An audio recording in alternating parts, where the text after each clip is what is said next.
لە مێژووی خەباتی سیاسی خۆیدا یەکێتی نیشتیمانی کوردستان 3 کۆنگرەی بەستووە.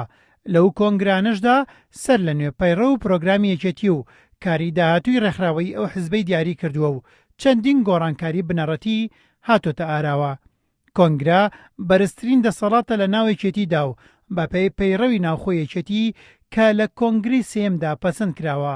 لەباری ئاساییدا دەبێت هەر 3 ساڵ جارێک یەکێتی کۆنگرە ببەسێت و تێیدا پرۆگرام و پەیڕەوی ناوخۆ تا کۆنگری داهاتوو دیاری بکات.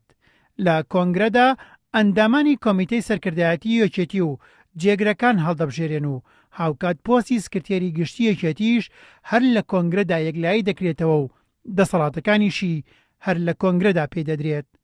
هەر لە کۆنگرەدا راپۆرتی کۆمیتەی سەرکردایەتی یەکێتی هەڵدەسەنگێنرێت و پەسەند دەکرێت و هاوکات کۆنگرە بڕیار لەسەر گۆڕینی ئاڵاو دروشم و ئارمی حزبەکە دەدات و استراتیژی داهاتووی حزبەکەش دیاری دەکات.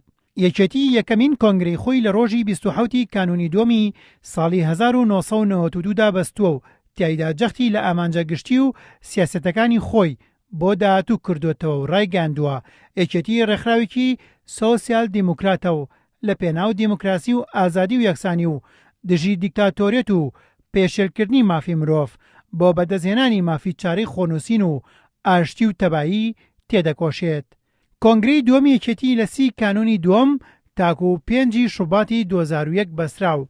لەو کۆنگرێشەوە یەکێتی کۆمەڵێک بڕیاری گرنگی داوە و سەرکردایەتێکی نوێی بۆ حزبەکەی هەڵبژارد و دروشمی ئاشتی و دیموکراسی و مافی چارەی خۆنووسین و دادپەروەری کۆمەڵاتی بەرزکردەوە.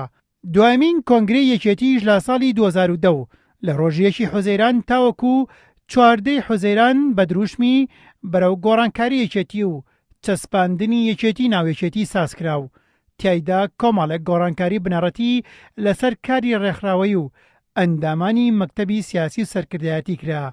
ئێستاش هەوڵ دەدرێت یەکێتی لە داهاتوێکی نزیکدا کۆنگرە ببەستێت و جارێکتر خۆی نوێ بکاتەوە و ببێتەوە ئەو یەکێتیەی پێشتر کە وەڵام دەرەوەی داواکاری هاوڵاتیان و ئەندامەکانی بووە.